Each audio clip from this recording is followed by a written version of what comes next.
I'm delighted to introduce the moderator of our next panel. It's Dr. Luisa Borrell. Dr. Borrell is a distinguished professor in the Department of Epidemiology and Biostatistics in the Graduate School of Public Health and Health Policy at the City University of New York. And she has an extensive research career working on race and ethnicity, socioeconomic position, and neighborhood effects as social determinants of health. She'll be moderating our panel today, our first panel on the environment, and she's joining us remotely and looks like she has. So Dr. Borrell, please take it away. Good morning, afternoon to everyone. Thank you, Dr. Monray, for the kind introduction. As he said, my name is Luisa Borrell. I'm a social epidemiologist and distinguished professor with the City University of New York, Graduate School of Public Health and Health Policy. And my research focuses on the social determinants of health. As we heard before, the theme of the conference is the use of race and ethnicity in care and how best we can use this social construct to advance precision medicine for all populations. Because race and ethnicity are such a powerful indicator of social stratification in our society. Our identity shapes the environment in which we live, work, and interact with each other. And furthermore, our environmental exposure gets embodied in our biology genetics over the life course and affects our health and well-being. I am excited to be moderating this panel, exploring the environmental contribution to our biology and genetics, as well as how this contribution can and should inform the implementation of precision medicine. To address this issue, we have an exceptional group of experts, like Dr. Owens, who will provide some insight on the racial ethnic inequities observed in clinical settings. Dr. Taylor, who will discuss racism, discrimination, resilience, and how this stressor buffers differently affects individual biology, genetics, and especially in minority and underrepresented community. Dr. Patel, who will shed some light for questions not fully addressed or answered by clinical and or genetics study. And Dr. Sivashanker, who will bring the American Medical Association views on issues of racial, ethnic justice, and equity as they relate to precision medicine for all. The speaker will each introduce themselves, so let's start with Dr. Owens. Thanks, Dr. Borrell. It's really a pleasure to be here today and speak on this topic. As you stated, I'm Dr. Charlotte Owens. I'm a vice president and head of the R&D Center for Health Equity and Patient Affairs at Takeda Pharmaceutical Company Limited. I'm also an adjunct assistant clinical professor of obstetrics and gynecologist at Morehouse School of Medicine, and it's my honor to be here today. I started to really think about, when do we learn that health is beyond our genetics and has a significant social component? And I actually started thinking about the first day of medical school. And as we became eager to learn how to please our professors and start to really master our trade, we start to learn how to take a patient's history. And we all remember it starts with the SOAP note, S-O-A-P. But what we really start to understand very early on is the importance of the S component.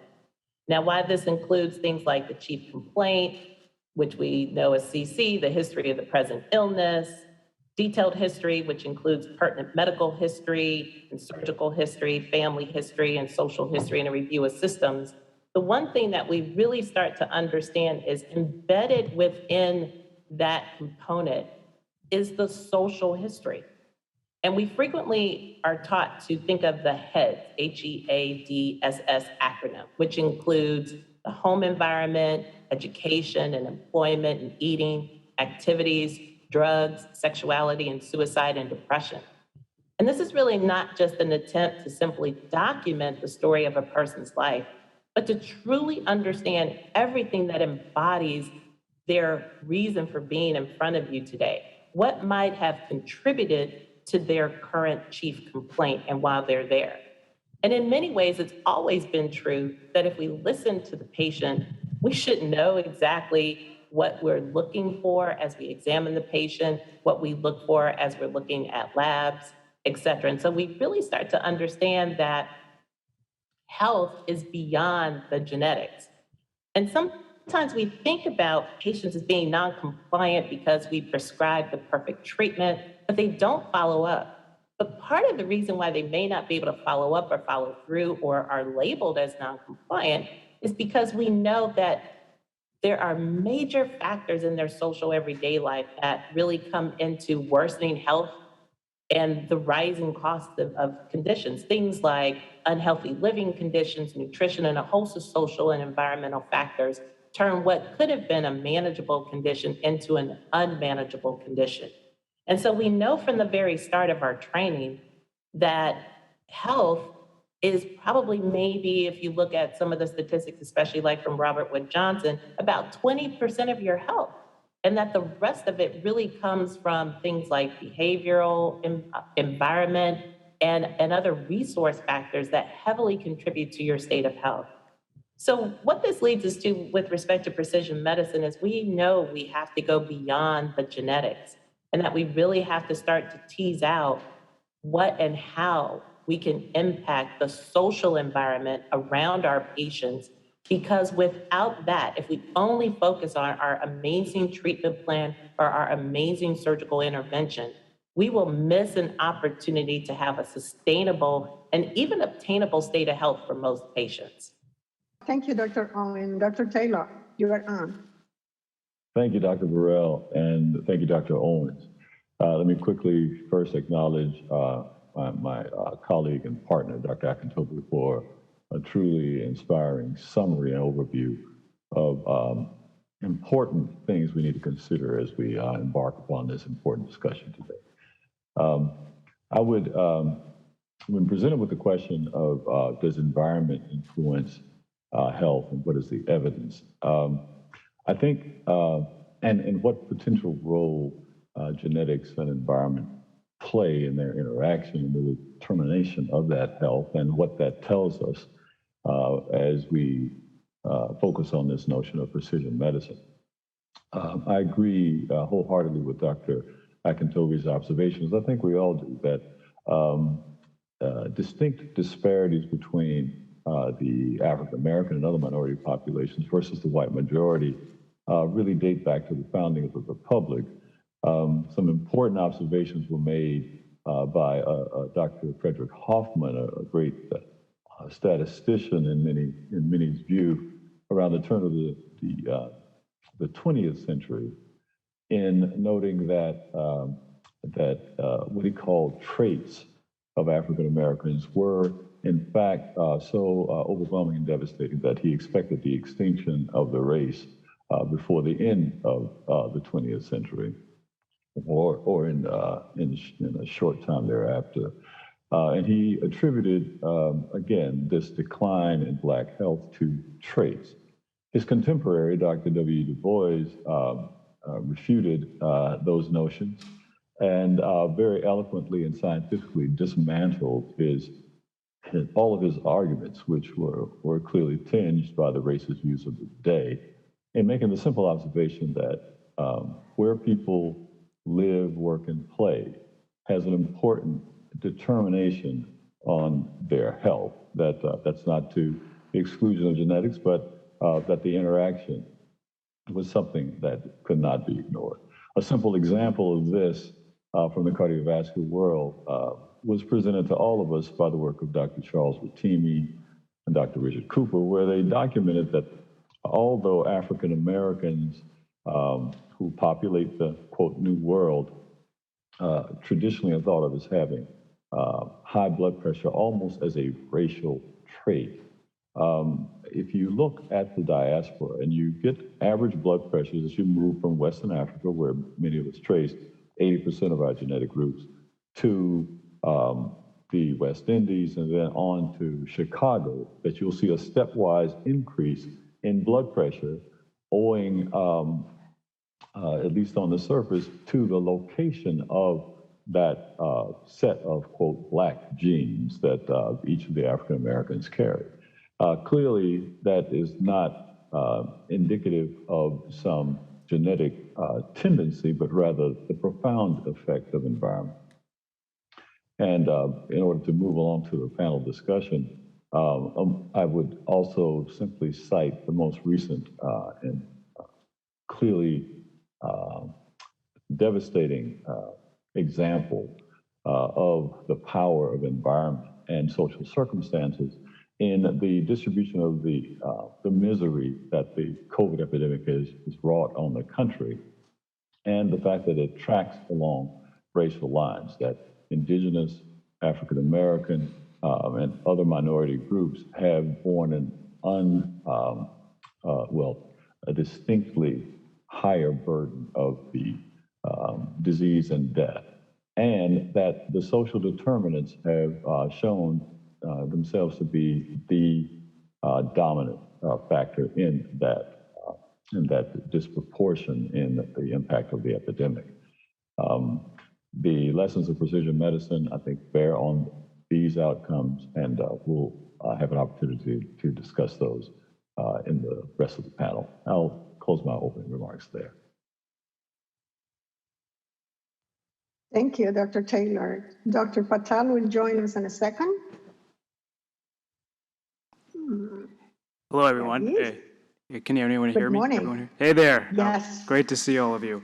I'm in this awkward position of being the only person here live with you today, but believe me, it's great to see some of you here in 3D. Before I forget, I want to thank again Professor Kahane, Professor Manrai for organizing this very timely conference. And I'm blown away by our keynote presentation by Dr. Akintobi. I think that I agree with Dr. Taylor. We all agree that we need to do something, in particular with the environment. Okay, so the environment's complex. If you were to be asked, what is the environment, we would give different answers, and our definition would be very different depending on whom we ask. A central theme for me today in my introduction into my talk today is that we need to be better at defining what the environment is, measuring it, and designing our studies, our research studies, and our interventional studies to dissect the directionality between environmental exposure and health disparities, or are health disparities to environmental exposure, if that makes any sense. So we could talk about candidate factors. So of course, COVID-19 is on the top of our minds. This is where I like to steal a quote here from Dr. Kohane, where the exposure is the disease. So COVID-19, you're exposed to, it's an environmental agent. There's a chance you get complications like hospitalizations and die. And as Dr. Taylor and others have mentioned today, the risks of these are unfortunately in individuals of minorities in the United States, and it's looking like that in other countries as well. But we can move on from that. Let's think about things like smoking. We've studied smoking for decades, and we believe through observational studies that it is in fact causal for both chronic and acute outcomes. But smoking itself is unfortunately in higher percentages, according to CDC surveillance data, in Black men in the United States and also in Native American populations. So what's coming first there? Is it one's context of, or is this the smoking exposure relative to disease? I was thinking about diet. Okay, so diet behavior leads to certain exposures like nutrients, vitamins, that later get metabolized into more complex molecules into our bodies, and figuring out what causally is related to chronic outcomes, I think, has been elusive. We've been studying diet forever, and yet we still don't have strong dietary policies to guide us. But yet we know that there are food deserts that exist in the United States. Some unfortunately just don't have access to what we think is a good diet. Okay, so a couple of things I hope you appreciate is that I just named a few candidate factors. Maybe some of you have thought of other environmental factors like air pollution and other infectious agents.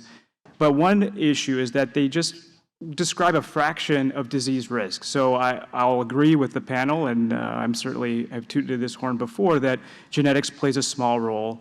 But yet of the environment of which we think plays a larger role, we've yet to identify those factors that do drive risk. So we need to be better at that. The second is the complexity of measuring the environment at scale is also very hard to do. So let's just think about those examples I gave you. So again, COVID-19 highly co-varying with peoples of different places in the United States or in the world, of different race, ethnic backgrounds. That's certainly there. There's also the complex molecules that make up smoking, the smoking matrix that you might inhale if you're a smoker. So what chemicals are actually driving the changes in our biology that eventually lead to disease risk? And how do we measure all those chemicals in different populations? Are they in fact different? Of course, diet gets metabolized by our microflora or by our own host proteins into different molecules. How do we measure all that at scale? And which ones are actually contributing to disease? So we've yet to assess all of these in aggregation with respect to our outcomes, and we've missed a large part of the story.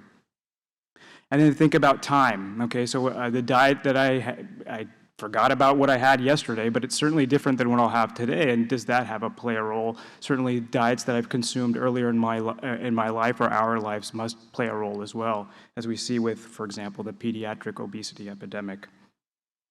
So I hope you appreciate that there's a complexity in measuring the environment, and but the things that we have measured that we do think that are causal, that we do think have a difference, only explain so much disease risks. So what do? I think we can lean to our friends in the genomics world. While they have been fraught with explaining clinical variation, as we've all would admit, in the population with genetic variables, they have had measurement tools and study designs to enable the data-driven search for genetic variants that we have not yet seen in environmental studies today. And I think that's where we need to go. So this idea of not the genome, but the exposome, that attempts to taxonomize environmental attributes across different domains, so we could then contextualize in a data-driven fashion what factors matter for experimentation, for longer-term follow-up, and for understanding the drivers of disparities. And another big idea I'd like to share with you, so if we have the exposome, which is essentially the collection of infectious agents, the dietary nutrients, air pollution measurements, et cetera, that help us to define better context of an individual, how do we identify factors? And I think this is where we can, again, lean on our genomic friends to get the answer to this question, is we can use machine learning methods or data-driven approaches like exposome-wide association studies to identify and prioritize environmental factors at scale.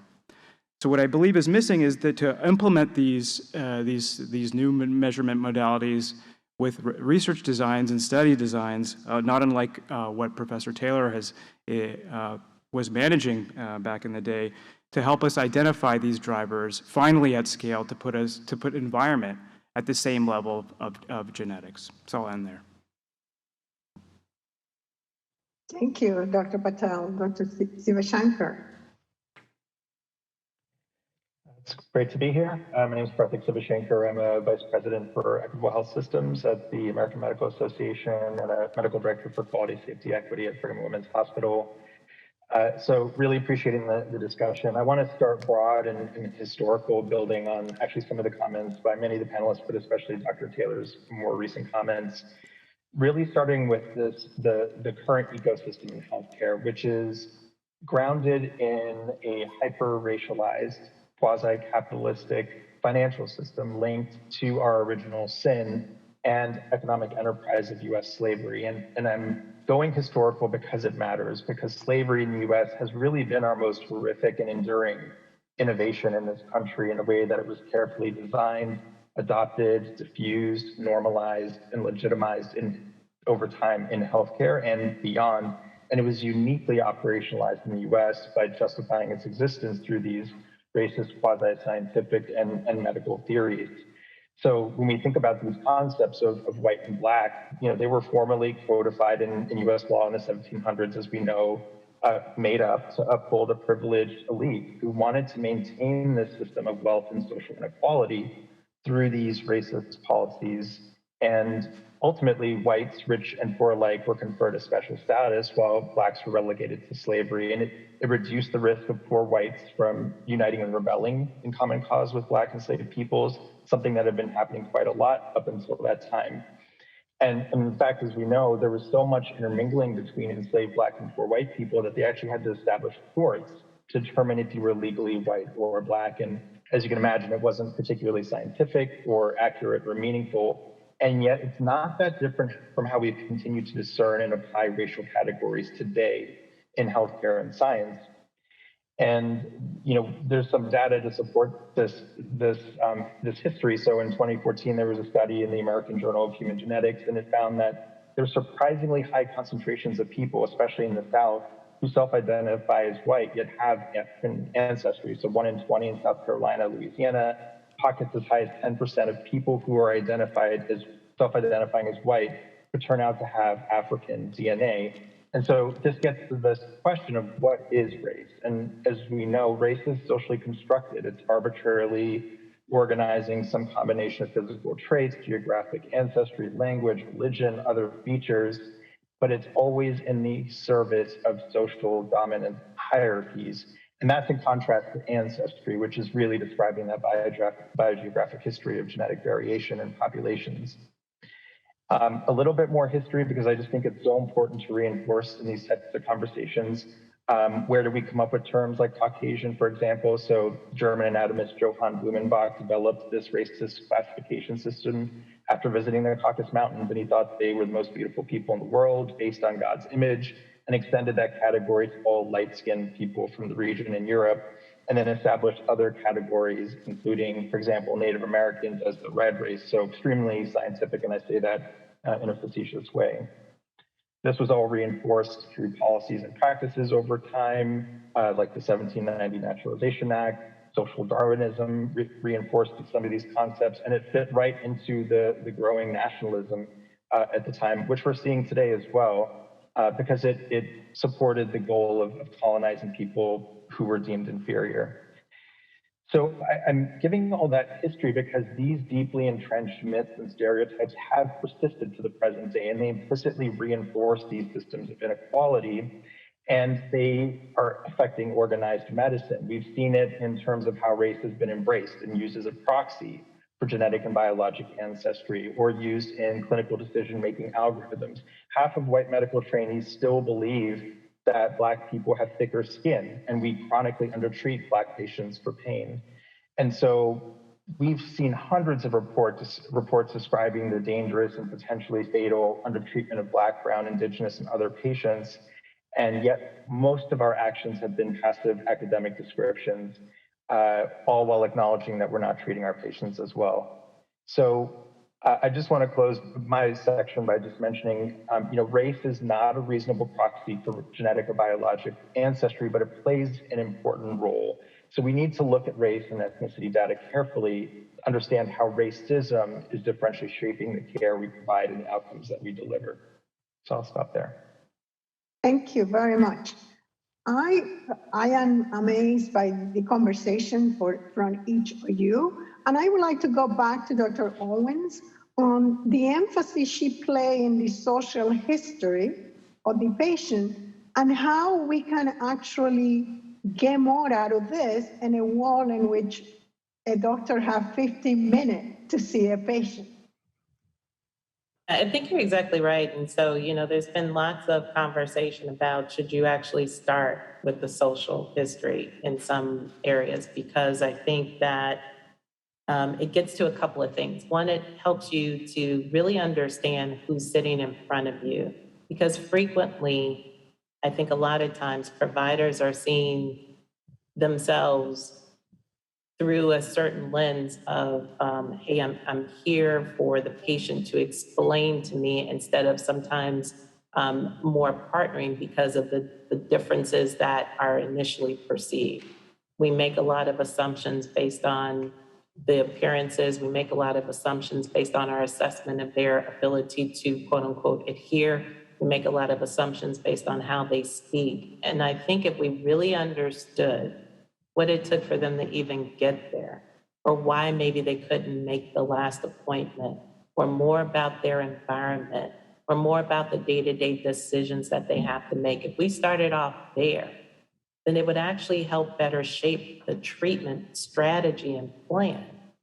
Because one of the things that we really fail to realize is we may be able to come up with a great treatment algorithm, but without the inability to truly have the patient implement it and embody it, or for us to be able to take the extra time, if not with ourselves, but with a dietitian, if that's what's necessary, if with a social worker, if there's other social things that need to be addressed, we're going to really not make sustainable change in that patient's life.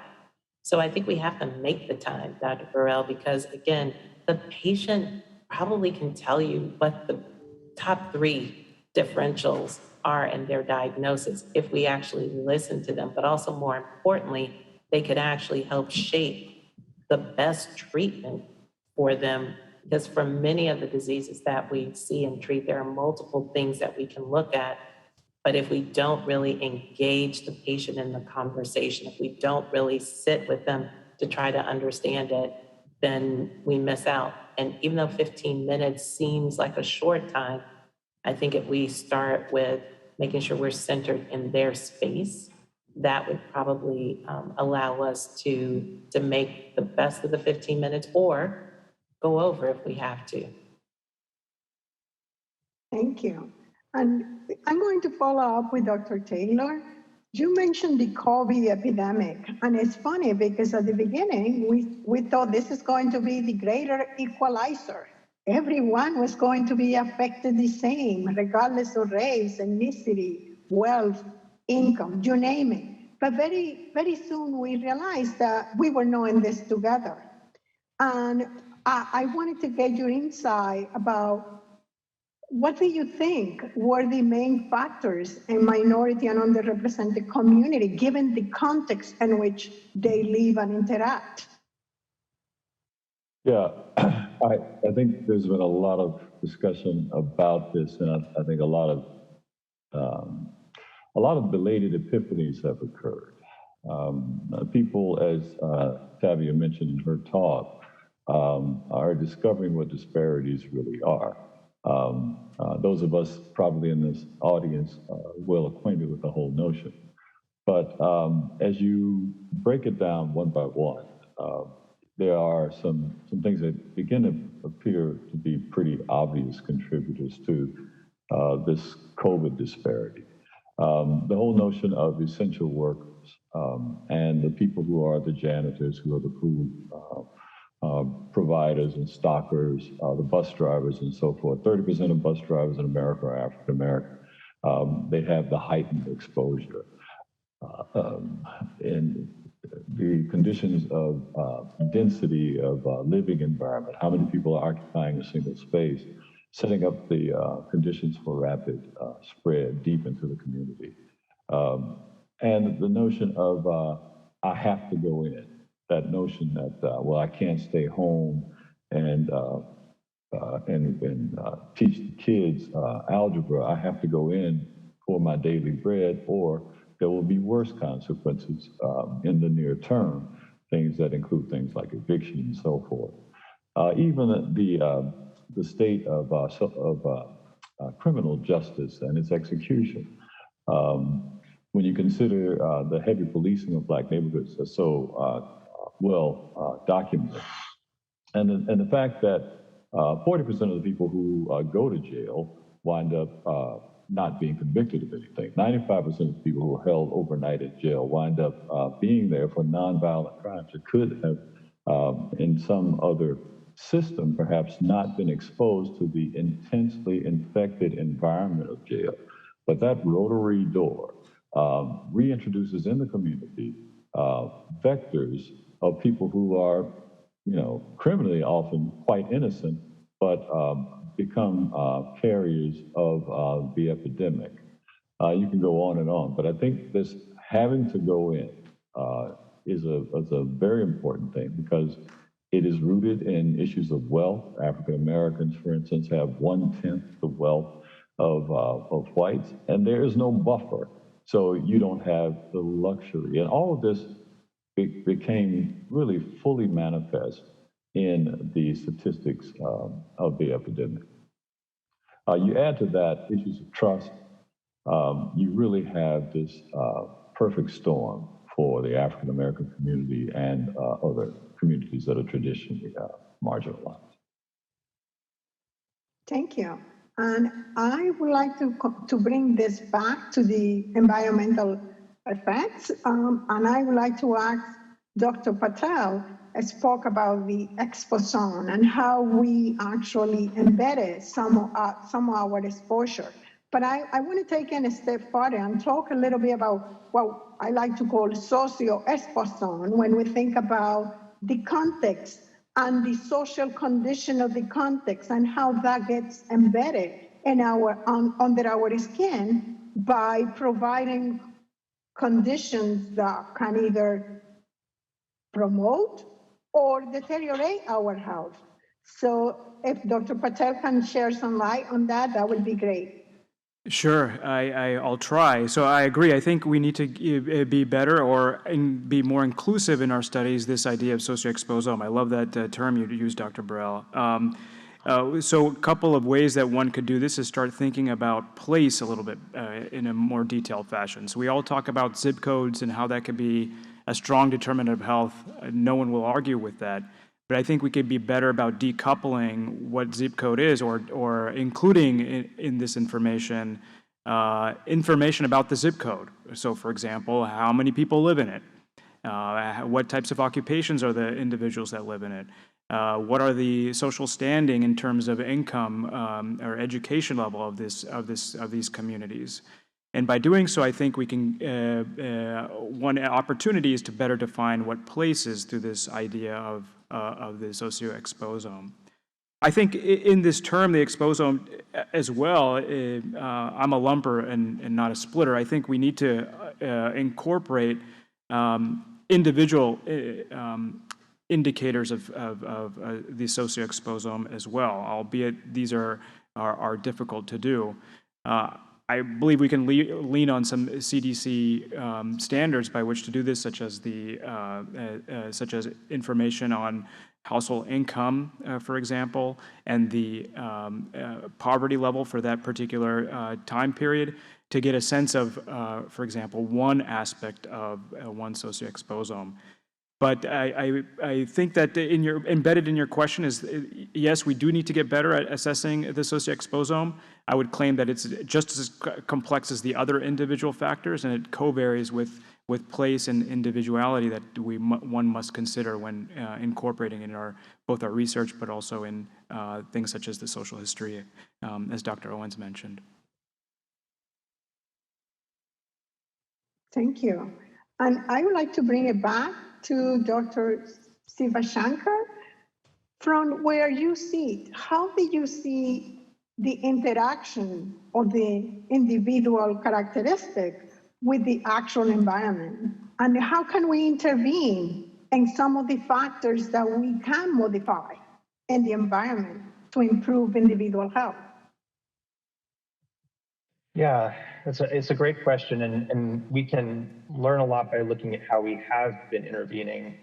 And REI Groundwater gives a great story here to highlight the point. So imagine that we're fish doctors, and we come across a lake, and at the side of the lake there's a little puddle, and there's some fish that are dying in it. So what do we do as fish doctors? We start triaging them and giving them CPR and so on. But what if we come up to that lake and now half the fish are dying? Well, we probably triage more, and we find more fish hospitals to send them to. But what about if now in half the lakes in the county or half the lakes in the state, the fish are dying? Or what if in every single county in every state in the United States, half the fish are dying? Do we keep doing that sort of downstream approach? And that's what we do in healthcare, right? We are very focused downstream on highly technical service providing after the harm has largely happened upstream. And so we need to do a lot better in healthcare to move from this increasing delivery of services or health services to actually trying to improve health. And part of that is a reframe. It's thinking of what is the role of healthcare or health systems as anchor institutions, responsible and accountable to their communities and their neighborhoods. and not just about how do we deliver more services. I'll just mention a couple more comments related to some of the other points made. We shouldn't be surprised by COVID-19's differential impact. When we look at pretty much any outcome, there's a differential impact, and that shouldn't be surprising either. You know, when we look at our history in the US, only 56 out of the last 400 plus years have been in a time that wasn't slavery or Jim Crow segregation. And in the modern era, we have, as Dr. Patel was saying, you know, mass incarceration and all these other forms of injustice. So none of this should be surprising. And the other point that's really important is that Black, brown, poor communities, especially as it relates to COVID-19, we're taking this really seriously. There was Pew Research data early on in the pandemic where communities were asked, you know, how worried are you about getting hospitalized from COVID-19? And it was actually Black, brown, and poor communities that were more worried, that were more likely to be buying non-perishable items, et cetera. So there's a lot of myths out there that folks are not taking it seriously, but in actuality, they're taking it seriously. They just are unable to protect themselves because they're living in environments and within structures and systems that are fundamentally toxic to them. So going back to the fish analogy. Thank you. And I would like to pose a question for all of the panelists. We do know that there are environmental effects, regardless of how poorly we specify the environment.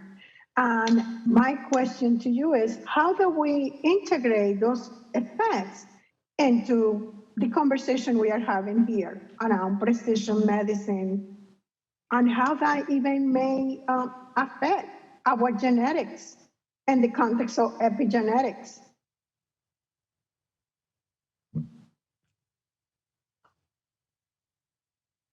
So, did you want to start, Dr. Taylor? Okay, I did want to make one point about resilience, and I think it's probably worth inserting here very quickly. One, I think it's unfortunate that African Americans have to rely so heavily on resilience in issues really of survival. But I think it is something that is not to be ignored by those of us who are working from the societal level or thinking about things in a societal context, all the way down to those who are thinking about the epigenome and the genomic machinery that guides our biology.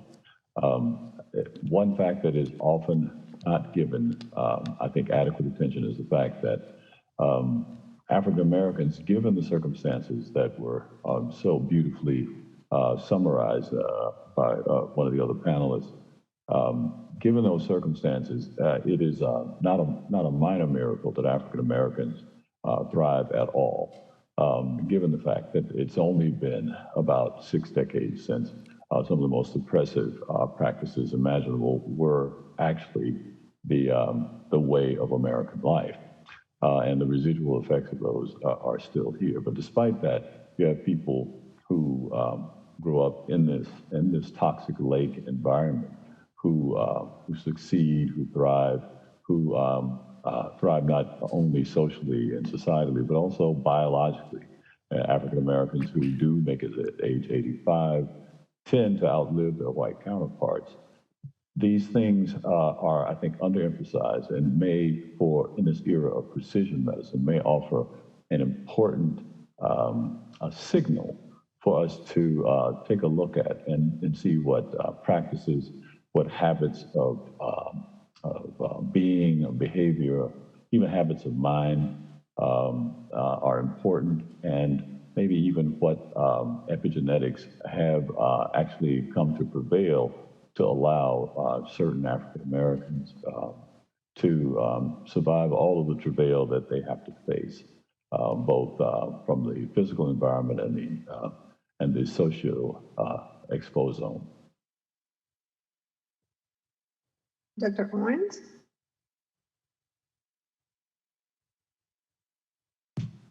I would very much agree with Dr. Taylor's comments. I think at the end of the day, we have to integrate what we know, um, perhaps even in a stepwise fashion.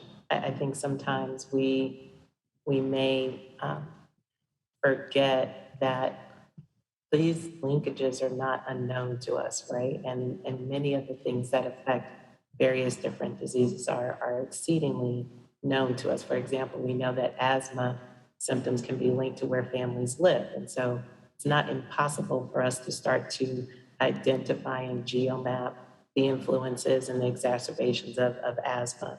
We know that frequent emergency room departments and hospitalizations can be linked to homelessness. And so that's not a hard thing to start to examine and to look at. We know that diabetic related hospitalizations and other health problems can be linked to food insecurity. And so really asking not only have people eat, but what content they eat and how are they making decisions and trade-offs about food or housing or food and gas or food and transportation. Those are not hard things for us to really start to emphasize. And we also know that doing this a little bit would really go a long way, because at the end of the day, when you look at healthcare systems, for example, like Kaiser Permanente, one of the largest managed care organizations in the US, like 1% of their patient population accounts for about 35% of the total health services provided annually, most of the time due to non-medical factors. And so when you have this wealth of information, and all of the panelists here have been able to cite a lot of ongoing things, we must now look to how we go effectively from delivering services to delivering solutions to prevent these things from occurring. And how we can do that is by really taking into account the few factors that we know and implement just that. It's a great start. And with the use of AI and natural language processing, we know this can be done. All of us experience it every day. You get on your phone, you're searching, and all of a sudden there's specific ad contents that come up. And so it's not hard to do this. And I think we know there are several initiatives that are starting to look at this, but we need to holistically figure out, let's just get started and then refine upon that. Dr. Sivashanker. Yeah, couldn't agree more with everything said. Kind of building on the resilience theme, I really struggle with resilience and how it's been used. The way I've historically seen it used, it really centers individualism and exceptionalism. So I'm going to use my wife as an example. And I've asked for her permission to talk about her in this way in talks. So she grew up extremely poor, and she's white, but extremely poor. And there's different levels of poverty in the U.S., but you know, she was at the bottom. And so she experienced a lot of traumas in the course of that poverty and so on. And yet she somehow has thrived. And so folks might point to her and say, well, she's just really resilient. And she has taught me why that is so problematic. You know, when we think about resilience, it's really not centered in the individual. It's a social, ecological, environmental phenomenon. It's very easy to be resilient when you're handed a lot of privileges and power. And so the quote she oftentimes uses or says to me is, you know, I'm less interested in the weight and convolutions of Einstein's brain than in the near certainty that people of equal talent have lived and died in cotton fields and sweatshops. So we need to get away from this, well, how did this one person make it through, and how do we teach others to do that same thing, as opposed to how do we redesign our structures, our systems, our society to be more just so that people have opportunities, so they don't have to be resilient in the face of absurd trauma and suffering and so on. Let me respond to that. We're on the same page, Dr. Sivashanker.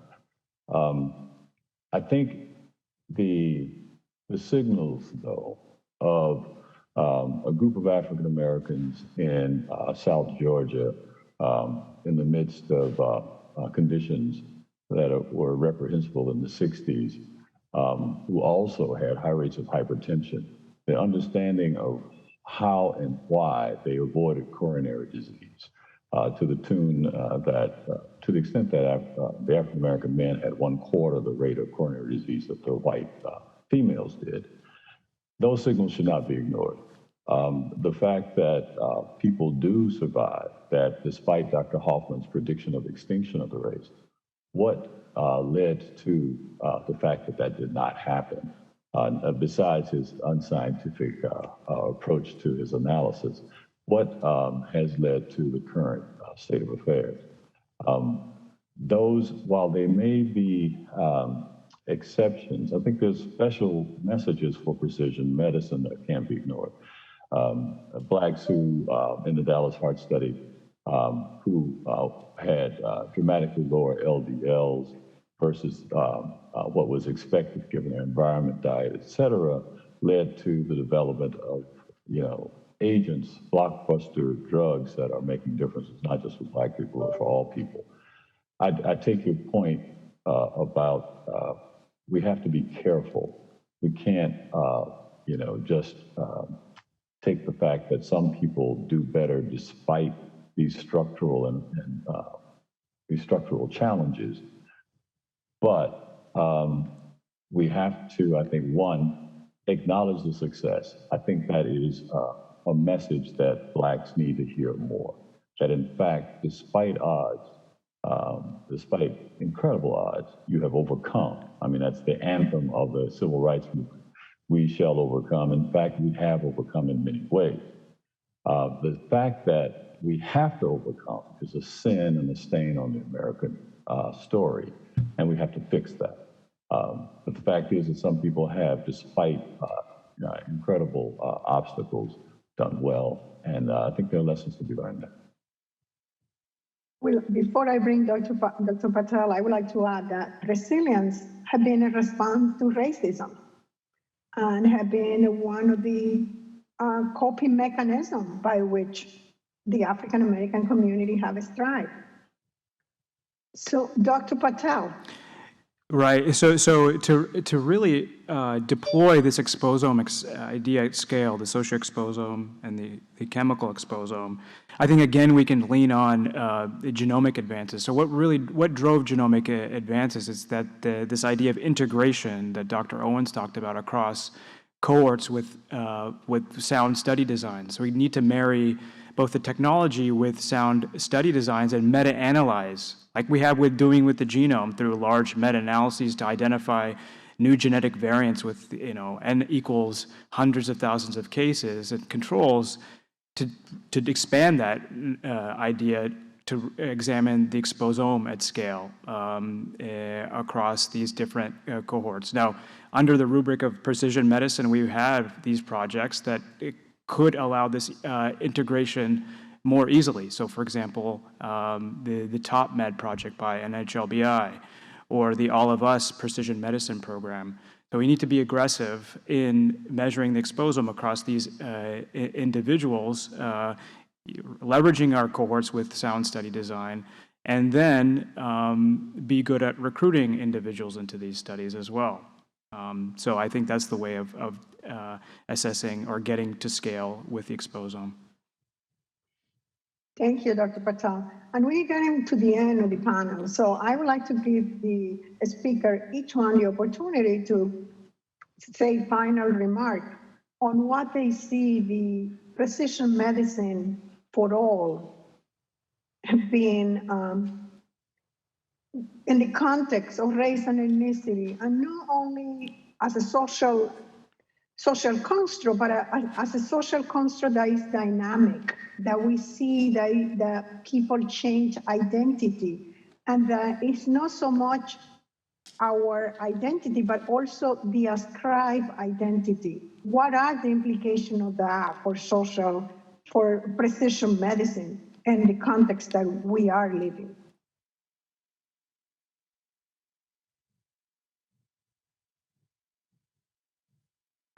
Dr. Owen, if you can start. I think that's ultimately the largest challenge, right? I think that as we start to initiate technology and we start to initiate treatment options, we do have to remember the past. And we have to remember the past not to, as a way of informing, right? Not to really impede us, but to propel us. And so I would say that as we start to really think about the precision medicine future,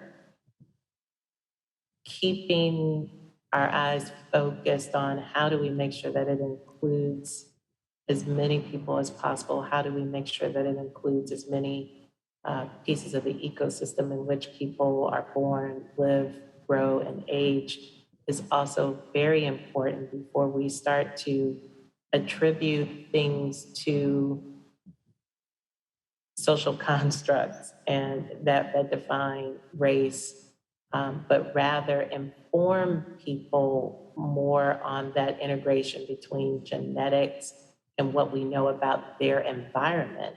I think is really the push to how we move past race as the unnecessary proxy for why outcomes occur. And I think that's something that precision medicine could really help inform people, because what we know is that because you may have a predilection towards a certain condition doesn't mean that you will have it. And it's probably related to the environment in which you live, which is a more informative approach for our patients. And so I think really trying to assess that holistic view of not only our genomics, but our environment is really where we need to go. Thank you. Dr. Taylor. Yeah, a couple of quick comments. First of all, I think the comments and insights of this panel are absolutely brilliant, and I think they were set up beautifully by Dr. Akintobi. I was particularly impressed to hear the summary that Dr. Sivashanker presented historically, and I think that level of sensitivity is something that needs to be injected more broadly into the practice of medicine, the practice of research about medical outcomes and health more generally.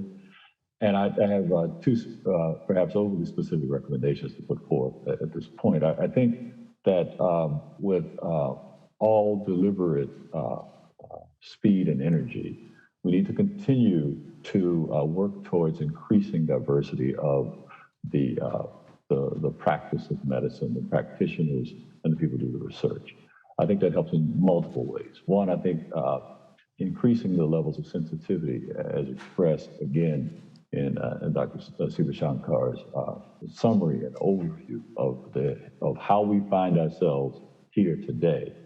If more medical people understood that, I think that would set a stage for a more effective delivery of care, a more effective understanding of prevention and resilience and all the other elements that go into the health of people as diverse as Americans are. I think an African American and other minority presence among all of these, in all these areas is key to that. Also, those very practitioners, speaking on the delivery side, tend to prioritize location and attention to those populations from which they are derived. Those very populations that suffer the most, that are closest to the pain, that bear a disproportionate amount of the pain and need that attention, are also well served by diversification of that workforce. It's a big problem. It starts down in the grades and extends up through the entire pipeline. Finally, I would also say that we focus a lot on the pipeline for Black, I'm speaking for African Americans, Black investigators.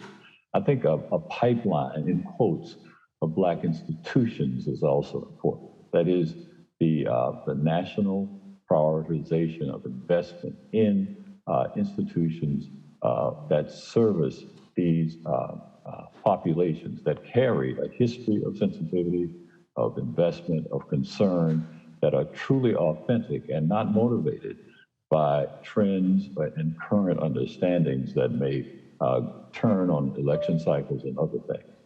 I'm suggesting that we, as a nation, commit to elevating those institutions that have for so long carried the torch for health equity.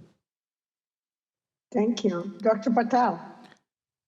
Thank you. In closing, I think that the context of precision medicine, where for me it provides great opportunity, is the chance to truly dissect the directionality of these environmental factors with respect to health outcomes and disparities. That is to say, are environmental factors driving disease, or in fact exacerbating existing health disparities, as the panel had so highlighted.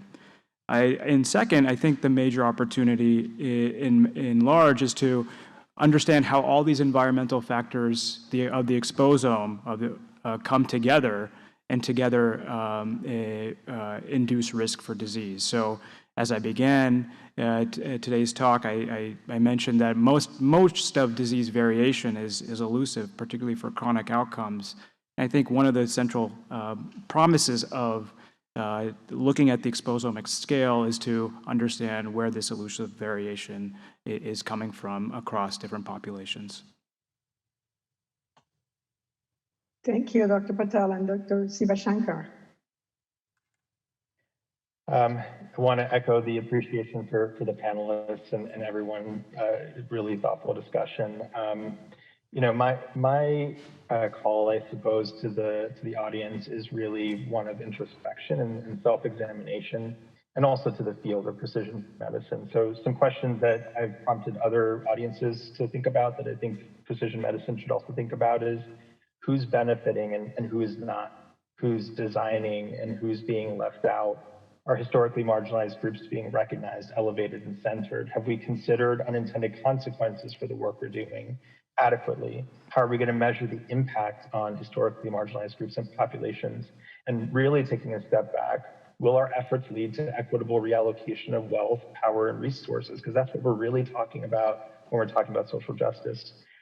So I think that would be a great place to start in terms of just fundamentally re-examining our assumptions and the ways we've been operating. Thank you very much for the lively conversation. And just to close, I would like to emphasize the social construction of race and ethnicity, but at the same time, remind ourselves that because of that identity, we embed it and get under our skin the social exposure of being Black, or being Latino, or being Native American. And that needs to be considered when we think about precision medicine. Not only how we tailor precision medicine, but also how we recruit and apply, implement this endeavor. And with that, I thank the panel and the Not quite. Professor Borrell, I'm here. Thank you. Do we have some questions for the audience? I am acting on the behalf of the community, the larger community that's online. And so I'm glad for once I can be the community representative and say to our stand-in speakers, if there are questions from the online audience, it'd be great if some of you, if you could pick a few of those questions and pose those questions. On the other hand, if there are no such questions, let me know. Are there questions? So could the online speakers represent those questions? There are not. Not yet. We also want to open up questions for anyone here in the room. If they would like to, feel free to come to the mics in the aisles. We have an extra 5 or 10 minutes for questions if we want to go long. All right, I'll start because I often find that audiences take a little while to warm up for questions. Let me ask the money question. So I'm either a capitalist or a Marxist enough to believe that money is going to drive a lot of the follow-up to this. And I'd just be curious to ask Dr. Taylor, where in the heck, these things don't sound like cheap programs to me. Where the heck is the money going to come from? Yeah. Well, I would ask Dr. Owens for the money, but I'm not going to put her on the spot. But I think, we talked, again, I go back to Dr. Akitobi's remarks. She alluded to the political determinants of health. And I think we have to, look to those institutions that are invested in the common good. And one of those, I think, is the government. I think it is important for government to prioritize some things that we've talked about here. When I talk about institutions and a pipeline for actual institutions, I think there has been an outpouring of philanthropy that has targeted HBCUs, for instance, and that is welcome. However, it's the relationship, it's sustained investment, it's overcoming, again, hundreds of years of diversion of resources away from these institutions that now really the world needs what they do, right? America needs what they do. That's not to in any way diminish some of the brilliant work going on at places like Harvard and others. I think there is a responsibility borne by some of the institutions, companies, let's just say, who have profited so tremendously over the years for a variety of mechanisms that unfortunately have tended to not enrich some of the people who actually helped these things happen. There have been allusions already to very specific examples like Henrietta Lacks and so forth, but that's sort of emblematic of a way of doing things that needs to change, and a debt, I think, that has accrued to the marginalized populations that needs to be somewhat rectified. So I think there's a corporate responsibility, I think there's a governmental responsibility, and I think those are two of the primary sources of recognition. So I see a hand has gone up, so please make your way to the microphone, but I'll do a follow-up question to Charlotte as follows, which is, I'm totally aligned with Dr. Taylor when he says, by the way, why did I call him Dr. Taylor? If I'm going to call you Charlotte, I'm going to call him Herman. I'm totally aligned with Herman when he says that we need to invest more in the institutions that historically have supported these populations. I love the institutions that I am part of, but we historically only continue and are likely to continue to serve only a tiny fraction of this very underserved community in terms of education programs. And in my mind, infrastructure for education through those institutions is key. And Charlotte, I'm going to ask you, you must be plugged into what's happening at the national level and the corporate level. Is there going to be, you think, more investment in those institutions? Yeah, absolutely. I mean, I think what you've seen recently, especially advertised a lot, for all of the reasons that we've talked about earlier, there's always has been knowledge that the best way to further science is by being inclusive. And that means finding ways to reach the populations that you ultimately want to serve. And so we've always, I think, have recognized that for quite some time. And I'll talk about it at least during the time that I've been involved in, as a physician scientist. So yes, there's an acknowledgement that there are institutions that have the ability to rapidly and quickly diversify clinical trials. And I think major corporations, including one I work for, clearly recognize that and continue to try to reach and partner with institutions and entities that can help us be a community pillar. In fact, that's why the Center for Health Equity and the R&D Center for Health Equity and Patient Affairs that I lead was formally established to ensure that we are indeed visible in the community, that we identify inequities and not just shoulder the responsibility alone, because even that's probably not appropriate for many reasons because we're not living in the communities as everyone on the panel has said already.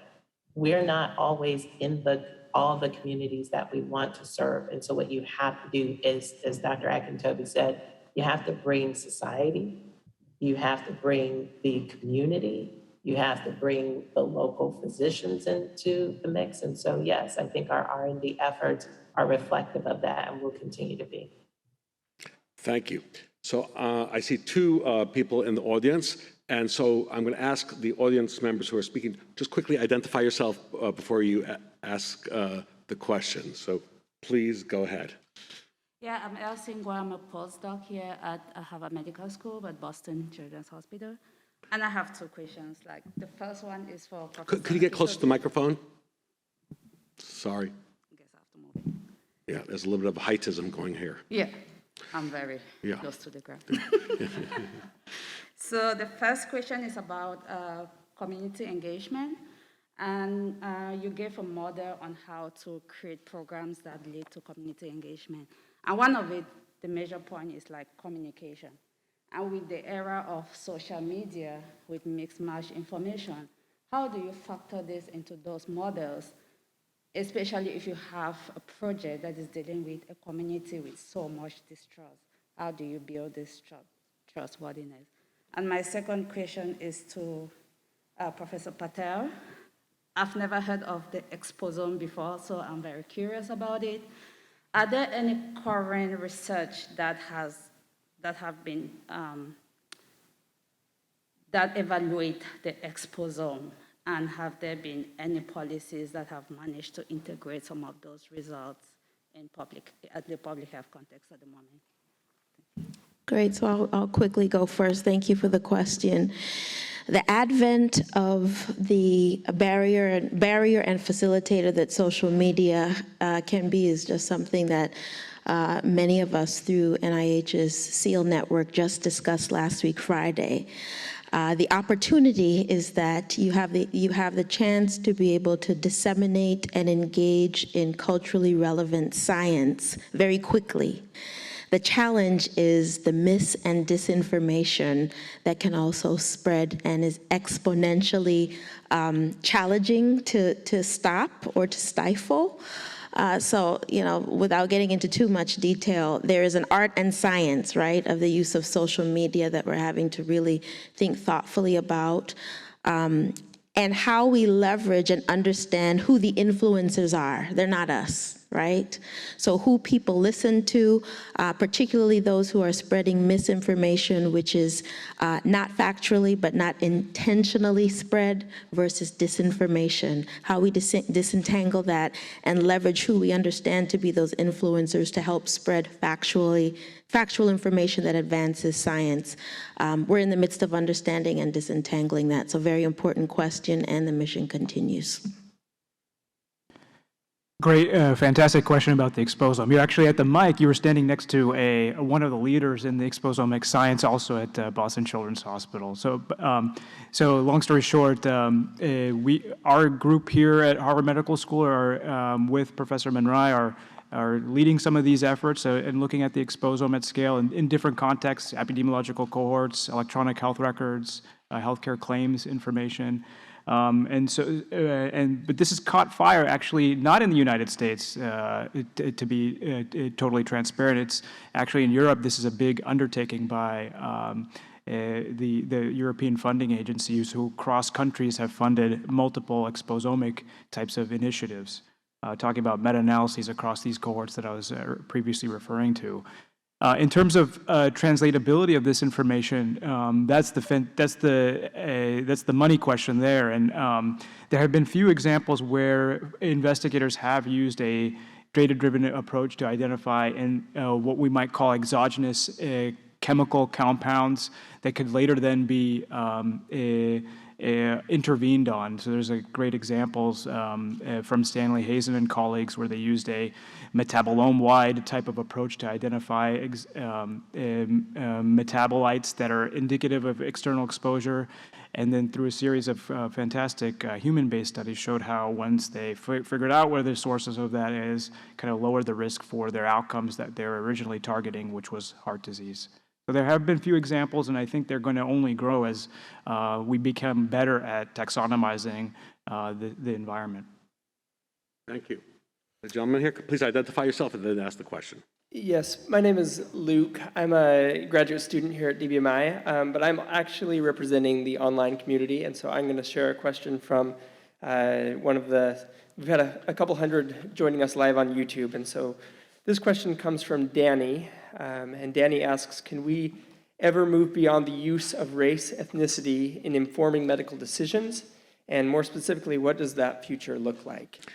So that's a great question and a perfect lead-in to the next panel.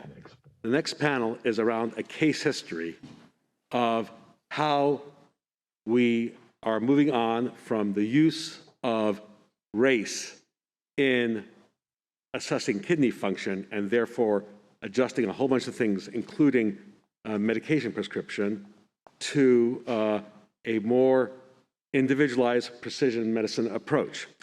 And I strongly recommend for those of you who are online to put your clocks to 1 o'clock so that you can rejoin us. I just want to share with you that when I was a resident, in fact an intern, Norm Rosenblum taught us the dumbest kidney is smarter than the smartest house officer. And we are fortunate enough to have 2 nephrologists in the panel and 1 person who has an undergrad degree in physics. So we're going to be totally overmatched intellectually, but I'm looking forward to getting some wisdom on this real important, in all seriousness, this really important case history around a very public controversy around assessing kidney function and how it interacts with race. So I want to first of all, I want to thank our panelists. Let's give a round of applause.